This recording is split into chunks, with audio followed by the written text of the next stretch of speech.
कल टीएमसी ने इस रैली में आने वाले आप सभी लोगों को चोर कहकर गाली दी है। नमस्कार, मैं हूं आपका दोस्त आलोक कुमार। अभिवादन स्वीकार कीजिए मेरा। बंगाल में ममता बनर्जी चौथी बार, या भारतीय जनता पार्टी करने जा रही है कोई चमत्कार। मुख्य चुनाव आयुक्त ज्ञानेश कुमार लगातार कंट्रोवर्सी में रहने के बावजूद, लगातार ममता बनर्जी के निशाने पर रहने के बावजूद तय कर दिया है कि बंगाल का चुनाव अब की बार 2 ही चरणों में होगा। 23 और 29 अप्रैल को मतदान होंगे और 4 मई को नतीजा आ जाएगा, पटारा खुल जाएगा। इसी दरमियान ये तकरीबन गर्मी का मौसम शुरू हो चुका है। इस गर्माहट में बंगाल के लोगों को और भी गर्मी झेलनी पड़ सकती है प्रधानमंत्री नरेंद्र मोदी और अमित शाह के चुनावी रैलियों की बम्बार्डिंग से। इसके अलावा मैदान चुनाव का जो भी है, सड़क सड़क गली गली टीएमसी के कार्यकर्ता जो 2011 से बंगाल में काबिज है, अपनी एक्टिविटीज को जारी रख सकते हैं, अलग अलग तरीके से सक्रिय हो सकते हैं। बंगाल हमेशा से राजनीति और सांस्कृतिक विचारधारा का केंद्र रहा है, बहस का केंद्र रहा है। गली गली मोहल्ले पर लोग लड़ भिड़ जाया करते हैं। चुनाव हमेशा से राजनीतिक हिंसा के लिए बदनाम रहा है। यही वजह है कि 2016 हो या 2021 हो, बंगाल का चुनाव आयोग ने 8 चरणों में कराया था और लगभग 74 सालों के बाद ऐसी सूरत आई है कि बंगाल के चुनाव का महज 2 चरणों में समेट लिया गया। तो क्या चुनावी हिंसा से मुक्त रखा जा सकता है इस चुनाव को? इस मुतल्लिक ज्ञानेश कुमार ने चुनाव के ऐलान के साथ कहा कि ऐसा इसलिए कहा जा रहा है कि लंबी चुनाव प्रक्रिया की वजह से हिंसा के बढ़ने की गुंजाइश ज्यादा होती है। एक सीट पर जो उम्मीदवार या पार्टी हार रही होती है, दूसरे सीट पर वो नए तरीके से तांडव करने की व्यूहरचना रच रही होती है।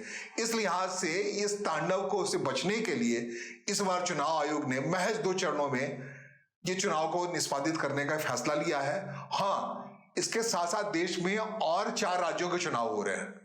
तमिलनाडु हो, पांडिचेरी हो, केरल हो, असम हो, इन सभी राज्यों में चुनाव एक ही चरण में कराए जाएंगे और ये अलहदा कराए जाएंगे। ये पहले करा लिए जाएंगे बंगाल चुनाव से पहले, और वहां से जो केंद्रीय सुरक्षा बल है उस चुनाव ड्यूटी को निभाने के बाद जब खाली होंगे तो अलग अलग दोनों चरणों के लिए बंगाल में प्रतिनियुक्त किए जाएंगे। मतलब चुनाव आयोग का आशंका है अभी भी, क्योंकि बंगालियों का जो मिजाज है वो मिजाज है विचारधारा के लिए लड़ भीड़ लड़ना, मर मिटना। यही वजह है कि बंगाल ऐसी धरा है जहां 34 ईयर्स 34 सालों तक लेफ्ट का शासन रहा। 1977 से लेकर 2011 तक वामपंथी दलों का अभेद्य दुर्ग रहा। ऐसा रेयर ऑफ द रेयरेस्ट है बंगाल की जमीन की बात करें जहां लेफ्ट भी है, क्षेत्रीय दल भी है और राष्ट्रीय दल भी। पिछला चुनाव बड़ा रोचक था। 2021 के चुनाव की बात कर रहे हैं, 5 साल पहले आपको ले चलते हैं। भारतीय जनता पार्टी ने नारा दिया था 200 पार। 294 सदस्य विधानसभा में जब भारतीय जनता पार्टी ने जब नारा दिया 200 पार, तो लगा अचानक से भारतीय जनता पार्टी 2 बार से मुख्यमंत्री रह चुकी है, तीसरी बार मुख्यमंत्री नहीं बनने देगी ममता बनर्जी को। जानते नतीजा क्या हुआ? अकेले दम पे ममता बनर्जी ने जमीन पे मोर्चा थामा और प्रधानमंत्री नरेंद्र मोदी हो, अमित शाह हो या भारतीय जनता पार्टी और आरएसएस की जो पूरी संगठन क्षमता है, उस संगठन क्षमता को दांव पे लगा देने के बावजूद, प्रधानमंत्री नरेंद्र मोदी ने अपने प्रतिष्ठा को दांव पे लगा देने के बाद, अमित शाह ने अपने जो कुछ भी उनका जो आसूचना केंद्र है गृह मंत्री के तौर पे जो कुछ उनकी व्यवस्था है, सब कुछ दांव पे लगा देने के बाद वादा किया था कि 200 पार जाएगी भारतीय जनता पार्टी। तीसरी बार तो नहीं आने देगी तृणमूल कांग्रेस को, ममता बनर्जी को। लेकिन नतीजा क्या आया? महज 77 सीटों पे सिमट गई भारतीय जनता पार्टी। उस समय जो सलाहकार थे ममता बनर्जी के, प्रशांत किशोर, जो बाद में हार के थक गए जिस हिसाब से चुनाव को जितवाया उन्होंने टीएमसी को, तो प्रशांत किशोर ने बंगाल की मेहनत को देख करके तय किया कि खुद अपनी राजनीति पार्टी बनाएंगे, बिहार जाएंगे और उन्होंने ये राजनीतिक दलों को सलाहकार की भूमिका में रहने का काम या चुनाव कैंपेन चलाने का काम, उसमें सलाह देने का काम को छोड़ करके खुद ही पॉलिटिकल पार्टी बना ली और बिहार में जाकर चुनाव लड़ गए। ये अलग बात है कि सलाह देना और कार्यकर्ता के तौर पर लोगों को तैयार करना और फिर नेता बन जाना बहुत जमीन आसमान का काम है। कौन अर्श की बात फर्श की बात करते करते हुए बिल्कुल फर्श से भी नीचे चले गए। बिहार चुनाव में बहुत बुरी तरह से गत से वो हारे, और लेकिन उन्होंने एक वादा किया था, जो बात कही थी, जो तृणमूल कांग्रेस सलाहकार के तौर पर, उसके चुनाव प्रबंधन के तौर पर उन्होंने कहा था कि भारतीय जनता पार्टी को 3 का आंकड़ा नहीं छोड़ने देंगे, 3 अंकों का आंकड़ा नहीं छोड़ने देंगे। जो भारतीय जनता पार्टी पूरे दमखम से कह रही थी 200 पार, उसकी संख्या महज सिमट के आ गई 77 और तृणमूल कांग्रेस अभूतपूर्व तरीके से जीतती हुई 213 सीटों पर बंगाल की जीत गई वो। और बंगाल विधानसभा के अंदर, पश्चिम बंगाल जिसका नाम है, पश्चिम बंगाल विधानसभा के अंदर में तृणमूल कांग्रेस 213 विधायकों के साथ शानदार तरीके से 5 साल से अवैध तरीके से काम करती रही। अलग बात है कि सरकार पर लगातार भ्रष्टाचार के आरोप लगते रहे हैं, बेरोजगारी का मसला है। लगातार 2011 से, मतलब 3 बार से ममता बनर्जी वहां के मुख्यमंत्री हैं। तृणमूल कांग्रेस के कार्यकर्ताओं का अपने हिसाब से बोलबाला है, उनके जो कुछ भी होता है, लंबे समय तक सत्ता में रहने के बाद जो कुछ कमियां आती हैं, उन सब कमियों के सारे तृणमूल कांग्रेस एक बार फिर से मैदान में है। और बंगाल की जनता से कहा जा रहा है चौथी बार भी आप ममता बनर्जी को चुन दीजिए। इस बार अगर चुनते हैं तो केंद्र की राजनीति में ममता बनर्जी के लिए एक नया अवसर खुलेगा। बंगाली अस्मिता के तौर पर बंगाल में एक बड़ी नेत्री, बंगाल के तौर पर देश को एक बड़ी नेत्री मिल जाएगी। अगर 2026 के चुनाव जीत जाती है तो वो दबाव बनाएगी जो विपक्षी गठबंधन है उसमें प्रधानमंत्री कैंडिडेट तौर पर उनको लाया जाए और बंगाल से एक प्रधानमंत्री की छवि बनेगी। इसलिए कह रहे हैं कि बंगाल मांगे बेटी की पहचान, जो वादा है, जो कुछ भी है, नारा है तृणमूल कांग्रेस का। और इसके उलट भारतीय जनता पार्टी एक बार फिर से मैदान में उतरी है। इस बार उतना शोर शराबा या हंगामा नहीं है जितना 2021 में था। भारतीय जनता पार्टी ने इस बार तय किया है कि थोड़ी शांति सही लोगों के बीच इन्वेट किया जाए, लोगों के बीच जाया जाए और उनको परिवर्तन की जरूरत को समझाया जाए। उस परिवर्तन की जरूरत में बात है कि बेरोजगारी का समाधान होगा, बड़ा निवेश आएगा बंगाल में। जो कुछ बंगाल में 2011 से ममता बनर्जी लाने की कोशिश कर रही है, कहते हैं 1977 से लेकर 2011 तक 34 सालों तक लेफ्ट के शासन में बंगाल ने सिर्फ गरीबी और लाचारी देखी है। निवेश शून्य हो चुका था, बहुत बुरी स्थिति थी, लाल लाल लाल सब कुछ तो था, दीवारों पर टंगा पड़ा। लेकिन रोजगार के नाम पे या फिर जो आर्थिक तरक्की का दौर है उसमें बहुत पीछे चला गया था। अपने हिसाब से नीले रंग को साथ लेके, नीले और सफेद रंग को साथ लेके ममता बनर्जी ने सफर को तय किया है। तकरीबन 15 साल से वहां मौजूद हैं वो। अब कह रहे हैं 20 साल के शासन मिले उनको। इस बार का जो मैदान है इसमें कह रहे हैं इस बार लाओ तो इस बार हम केंद्र में भी पहुंचेंगे और बदमगम के साथ बंगाल के लिए वो सारी चीजें करेंगे जो करना नामुमकिन हो रहा है। खास करके 2014 से भारतीय जनता पार्टी मैदान में जाकर चुनौती दे रही है तृणमूल कांग्रेस को। बिल्कुल ही नहीं बन रहा है प्रधानमंत्री नरेंद्र मोदी और ममता बनर्जी के बीच में। जबकि आपको बता दें कि ममता बनर्जी जब तक 2014 से पहले प्रधानमंत्री मुख्यमंत्री हुआ करते गुजरात में, तो बड़ा भाई बहन का रिश्ता हुआ करता था ममता बनर्जी के साथ। 2011 में जब ममता बनर्जी बनी थी तो कहते हैं ऐसा कोई मौका नहीं आता था रक्षाबंधन का जो ममता बनर्जी रक्षाबंधन मानने नहीं जाती थी और साड़ी का पैगाम नहीं आया करता था ममता बनर्जी के बाद। लेकिन 2014 से जब तक बिल्कुल प्रखर अंदाज में भारतीय जनता पार्टी केंद्र में आई है तो ये नई पार्टी है, इसमें कोई प्रधानमंत्री के साथ विपक्षी दल का मुख्यमंत्री भाई बहन का संबंध रख पाए, ये मुमकिन सा नहीं लगता है। बड़ी मुश्किलात हैं। 2016 का जो चुनाव हुआ उसमें जिस हिसाब से भारतीय जनता पार्टी प्रचंड तेवर में आई तो ये रिश्ता, भाई बहन का रिश्ता शिथिल होता गया, कमजोर पड़ता गया। 2016 के बाद फिर 2021 की जब बारी आई तो कहते हैं एक बड़ी घटना हुई। बड़ी घटना इस लिहाज से हुई कि ममता बनर्जी ने अपने भाई प्रधानमंत्री नरेंद्र मोदी को चिढ़ाने के लिए एक मामला कर दिया। चिढ़ाने के लिए मामला कर दिया या समझिए नासमझी में कर दिया। प्रधानमंत्री की पत्नी धनबाद के दौरे पर आई हुई थी, वहां पर तेजी से पहुंच गई पत्नी, मतलब जिसके बारे में सार्वजनिक तौर पर कोई कहता नहीं प्रधानमंत्री की पत्नी के बारे में, तो उनको सार्वजनिक तौर पे मुलाकात हुई धनबाद एयरपोर्ट पे उनकी पत्नी से, प्रधानमंत्री की पत्नी से। और उनको जो कुछ भी होता है भाई की ननद के लिहाज से ममता बनर्जी ने मुख्यमंत्री होने के नाते उनको बड़े प्रचारित तरीके से 2016 की बात है जाकर के उनको साड़ी चूड़ी जो तमाम चीजें होता है देना और एक सेलिब्रिटी के तौर पे उनको संबोधित कर दिया। ये बात कहते हैं इस भाई बहन के रिश्ते में नागवार होने वाली बात हुई, मुश्किलात वाली बात हुई। तब से जो प्रखरता आई, कहते हैं 2021 में जिस अंदाज में प्रधानमंत्री नरेंद्र मोदी दीदी के स्वर से ममता बनर्जी चिढ़ाने या अपने गुस्से को दिखाने की शुरुआत की थी, वो बाद में जाकर थोड़ा कम हुआ है 2021 से 2016 के सफर में। कहते हैं बीच में थोड़े से मामले सुधरे लेकिन वो मामला नहीं आया, लौटा नहीं, वो रिश्ता नहीं लौटा है जो 2011 में मुख्यमंत्री बनने के बाद ममता बनर्जी और उस समय के मुख्यमंत्री, गुजरात के मुख्यमंत्री रहे नरेंद्र मोदी के बीच हुआ करता था। ये तलखी आ गई उसी वारदात की वजह से। कहते भी है झारखंड का एयरपोर्ट है, छोटा सा एयरपोर्ट है धनबाद का एयरपोर्ट, वहां पे ये सारे वारदात हुए वारदात। तो उसमें किसने ये काम किया, दोनों के रिश्ते को बिगाड़ने का काम किया, इसके पीछे एक और वजह हो सकती है। भारतीय जनता पार्टी बिल्कुल अपनी सरकार चाहती, उनको नहीं चाहिए। वो आपको बता दें Trinamool Congress, all India Trinamool Congress NDA के पार्टनर हुआ करती थी। जब 2011 में सरकार में आई तब उसने भारतीय जनता पार्टी को झटका दिया। जब पार्टी का गठन किया था ममता बनर्जी ने, तो उन दिनों वो चली गई थी एनडीए में, और एनडीए के खेमे से ही 2011 के चुनाव का लड़ा था। कहते हैं उससे पहले वो रेल मंत्री के तौर पे अटल बिहारी वाजपेयी के मंत्रिमंडल मौजूद थी, जो सरकार 1998 से 2004 तक थी। उसमें रेल मंत्री कहते हैं प्लेटफॉर्म पे जाकर के, प्लेटफॉर्म रेल मंत्री के तौर पे उनके पास था, केंद्र के पास था। तब मुश्किल था बंगाल में आकर के सड़क पे कोई आंदोलन करना। तो कहते हैं रेलवे प्लेटफॉर्म से ममता बनर्जी ने लेफ्ट के खिलाफ ललकारना शुरू किया था, वही 2004 के दौर में। और वो ललकार होते होते मोटे तौर पे आ गई 2021 में। लेफ्ट को 34 साल के बाद सत्ता से हटा दिया, सत्ता से नहीं हटा दिया, अभी जो मौजूदा है 2021 का अगर विधानसभा कहें तो लेफ्ट गिनती को नहीं है, वहां मिलता नहीं है। अंदाज ही नहीं होता कि लेफ्ट वहां पर मौजूद था 34 सालों तक। अगर लेफ्ट मतलब सीपीएम की बात कह रहा हूं, फॉरवर्ड ब्लॉक की बात कर रहा हूं, सीपीआई की बात कर रहा हूं, ज्योति बसु, बुद्धिदेव भट्टाचार्य, तमाम वहां के बड़े नाम, बड़े शख्सियत होते थे। वहां से मुख्यमंत्री के तौर पे वहां रहे बुद्धिदेव भट्टाचार्य। तो कहते हैं कि उन्होंने चेंज लाने की शुरुआत की। गोरबाचौव कहा जाता है बुद्धिदेव भट्टाचार्य को बंगाल के इतिहास में। बदलाव इस कदर आया कि बंगाल के लोगों ने लेफ्ट के जरिए बदलाव को चुनने का बजाय तय किया ममता बनर्जी उनसे बेहतर है, उनके जरिए बदलाव आया।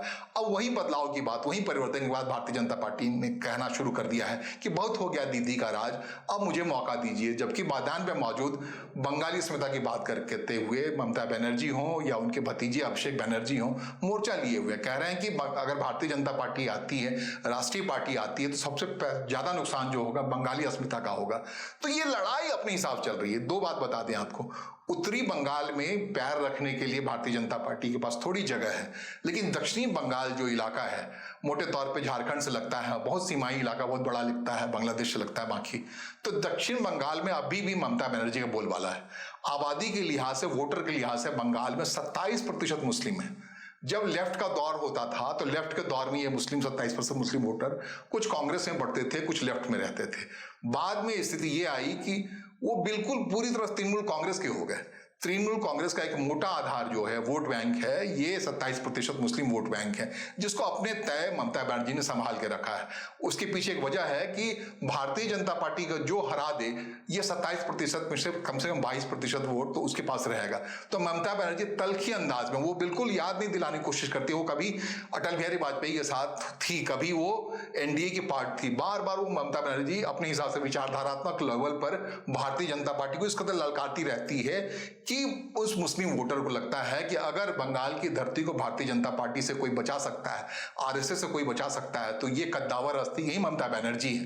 ममता बनर्जी के पीछे आंख मूंद के लगे पड़े रहे हैं 2021 तक के चुनाव की नतीजे रचना। उन्होंने झटके में वो लेफ्ट फ्रंट को छोड़ दिया, कांग्रेस को छोड़ दिया और टीएमसी के पीछे आ गए। लेकिन इस बार की सूरत थोड़ी सी अलग है, थोड़ी सी अलग इस लिहाज से का ऑपरेशन, बड़ा ऑपरेशन हुआ है बंगाल में। मुर्शिदाबाद, जिसके बारे में कहते हैं 60-65% मुस्लिम आबादी वाला इलाका है, वहां एक बेला डांगा एक जगह है, वहां पे बीते 6 दिसंबर को इसी में हुमायूं कबीर जो टीएमसी के विधायक हुआ करते थे, 2 बार के विधायक थे, बीच में थोड़े समय के लिए भारतीय जनता पार्टी में भी चले गए थे। हुमायूं कबीर को टीएमसी ने निलंबित कर दिया। क्यों निलंबित किया जानते हैं? हुमायूं कबीर ने यह साहस दिखाया, दुस्साहस दिखाया कि उन्होंने बेला डांगा जो मुर्शिदाबाद का जगह है, वहां पे जाके बाबरी मस्जिद का रेप्लिका तैयार कर दिया, उसको शिलान्यास कर दिया, उसका निर्माण का काम शुरू कर दिया। वो बाबरी मस्जिद जिसको लेकर पूरा भारतीय जनता पार्टी का अभ्युदय का अभियान चला था। 1992 में 6 दिसंबर 1992 में उसे अयोध्या में गिरा दिया गया था। बाद में जो कुछ हुआ, राम मंदिर वहां बना, जो विवाद था, उस बाबरी ढांचे को लेकर के जो 1992 में गिराया गया था, उसी के रेप्लिका को लेकर बेला डांगा में एक नया बाबरी मस्जिद बनाया जा रहा है। वो कौन बना रहे हैं? वो हुमायूं कबीर बना रहे हैं। हुमायूं कबीर 6 दिसंबर को उसका शिलान्यास करने के साथ साथ, लोकल आबादी को इकट्ठा करने के साथ साथ इतने कद्दावर हो गए, इतने ताकतवर हो गए कि 23 दिसंबर आते आते उन्होंने एक नई पार्टी खड़ी कर दी। नई पार्टी का नाम है जनता उन्नयन पार्टी। जनता उन्नयन पार्टी को अपने हिसाब से उन्होंने तैयार किया है। कहते हैं असदुद्दीन ओवैसी उनके साथ हैं, जो 27% आबादी असदुद्दीन ओवैसी और जनता उन्नयन पार्टी हुमायूं कबीर से मिल करके उसमें सेंध लगाने की तैयारी है। अगर वो सेंध लगाने का काम हो जाए या मुस्लिम वोटरों को विश्वास दिलाया जाए कि उनको उसी अंदाज में तोड़ लिया जाए जिस हिसाब से ममता बनर्जी कभी लेफ्ट से और कांग्रेस पार्टी से तोड़ को अपने पास लिया था, तो इस बार ममता बनर्जी की थोड़ी मुश्किल हो सकती है। वोट परसेंटेज में बहुत ज्यादा बड़ा फर्क नहीं है भारतीय जनता पार्टी और ममता बनर्जी, 10% या 8% का कहते 2019 में भारतीय जनता पार्टी को पहली बार लगा कि वो बंगाल में चुनाव लड़ सकती है। 2019 के लोकसभा चुनाव में कहते हैं 42 में से 18 सीटें भारतीय जनता पार्टी ने दनाते हुए जीत लिया। और उसी आधार पर कहते हैं उत्तरी बंगाल जो दार्जिलिंग या सिलीगुड़ी बाकी सारा इलाका लगता है, दार्जिलिंग तो मोटे तौर पर कहते हैं भारतीय जनता पार्टी को एक सांसद जो देश में किसी एक सीट से सुनिश्चित तौर पे मिलता है वो दार्जिलिंग का सीट है। इस लिहाज से उत्तरी बंगाल में अपना एक आधार है भारतीय जनता पार्टी। दक्षिणी बंगाल को लेकर बड़ी बात क्या हुई है अभी कि राष्ट्रपति द्रौपदी मुर्मू जो आदिवासी समाज से आती हैं, उन्होंने आदिवासी महासभा का एक आयोजन किया था बंगाल में। वहां से एक आवाज निकली है कि उनको तिरस्कृत किया है मुख्यमंत्री ममता बनर्जी ने, प्रोटोकॉल का पालन नहीं किया है। वो तमाम चीजें क्या है, इसका रेप्लिका क्या हो सकता है मैं बताता हूं। बंगाल के अंदर में आदिवासियों की बड़ी आबादी है, खास करके जिस कम्युनिटी से द्रौपदी मुर्मू बिलोंग करती हैं, वो संथाल आबादी की बड़ी आबादी है बंगाल के अंदर में, पश्चिम बंगाल के अंदर में। और उसके बारे में कहा जा रहा है कि अपने हिसाब से द्रौपदी मुर्मू का जिस हिसाब से राष्ट्रपति का तिरस्कार हुआ, प्रोटोकॉल की बात हुई, ये सब भरे सभा में द्रौपदी मुर्मू ने कहा कि वो ममता बनर्जी को अपनी बहन मानती थी और उनके से ऐसा व्यवहार की उम्मीद नहीं करती थी, अपेक्षा नहीं करती थी। उनके आयोजन में इस ढंग से कटौती की जाए, प्रोटोकॉल का पालन नहीं किया जाए, तो एक जो संदेश गया उस कम्युनिटी के अंदर में, जिसको लगने लगा कि तृणमूल कांग्रेस की नेत्री उनकी नहीं है। अगर ये आदिवासी कम्युनिटी उमड़ करके नए तरीके से भारतीय जनता पार्टी के पास आ जाती है, या फिर झारखंड में उनकी पार्टी के नेता मौजूद हैं, झारखंड मुक्ति मोर्चा की सरकार झारखंड में है, वहां कल्पना सोरेन और हेमंत सोरेन की सरकार है, अगर वो अपने हिसाब से एक्टिव हो जाते हैं इस चुनाव में जो कि जिस चुनाव की बात कर रहा हूं 23 अप्रैल और 29 अप्रैल को जिसके लिए मतदान है उसमें, और झारखंड मुक्ति मोर्चा दक्षिण पश्चिम बंगाल के हिस्से में, दक्षिणी हिस्से में आकर अपनी पार्टी से सीट कैंडिडेट खड़े कर देते हैं, आदिवासी बहुल सीटों पर खड़े कर देते हैं, और ऊपर से जो हालात मैंने कहा मुर्शिदाबाद आदि इलाके में ओवैसी और अपने हिसाब से हुमायूं कबीर खड़े कर देते हैं, तो ये वोटों का जो बंटवारा है ये सुनिश्चित करता है कि वास्तव में पश्चिम बंगाल के अंदर में भारतीय जनता पार्टी एक परिवर्तन ला सकती है। क्या वास्तव में ये परिवर्तन ला पाती है, नहीं ला पाती है? भारतीय जनता पार्टी के बारे में कहा कि 2021 में इतनी ज्यादा उग्र थी, उसको लगता है उस उग्रता की वजह से उसका नुकसान हुआ है। जिस हिसाब से आक्रामक थी ममता बनर्जी को ही उसके जो पारंपरिक सीट है वहां चुनाव हरा दिया गया, ये सारी चीजें की, इसका नतीजा यह हुआ कि जो भारतीय जनता पार्टी 200 पार का नारा दे रही थी, 77 सीट पे सिमट गई। तो उसका नुकसान झेलने के बाद इस बार बड़े सधे हुए अंदाज में भारतीय जनता पार्टी ने ममता बनर्जी को घेरने की कोशिश की है। ममता बनर्जी अपने स्टैंड पर हैं, वो कहती हैं बंगाली अस्मिता अगर होगी, बंगाल की बेटी के लिए आपका वोट पड़ना चाहिए।